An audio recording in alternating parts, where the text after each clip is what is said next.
Oya mzee. Vipi hapo? Kama kawa. Najua wewe Chino, hivi vitu sio vyako. Hivi vitu kaa mbali. Poa vipi? Kekala jana hilo nimekia Barcelona. Yaani nilijua tu. Na mimi nimetoka huko ndio mipira hapa. Afu leo nikuta Chino wewe. Wewe unafikiri utakuwa Chino ndugu yangu? Au wewe Porsche SK mtacha lini ndugu zangu? Nipe misemo bwana. Niko hapa, yaani Chino atoke uje wewe. Nipe misemo. Bora tuendelee kubeti.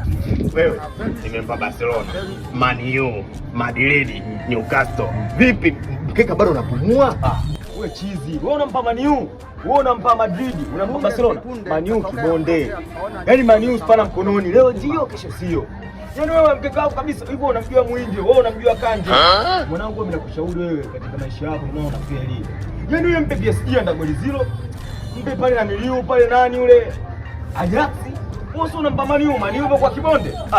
Ndio maana feli. Yaani wewe unafeli. Ndio maana wewe jana nikakwambia ule mkeka wako uliosuka ndio unipatie na mimi nikafanye manje. Tatizo wewe unamfuata sana Anskana.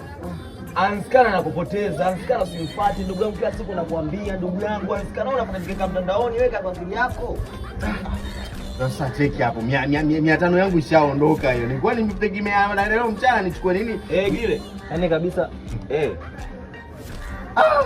kabisa una beti 500 ule milioni 20. Wewe hivi naingia kilini wewe? Wewe acha Chino bwana. Ndio maana nishakwambia hawezi kutoka Chino uje wewe. Sawa. Unataka kubeti betini. Nilitoboa mniite mbwa.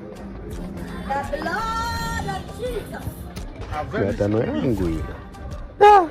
Imeniuma.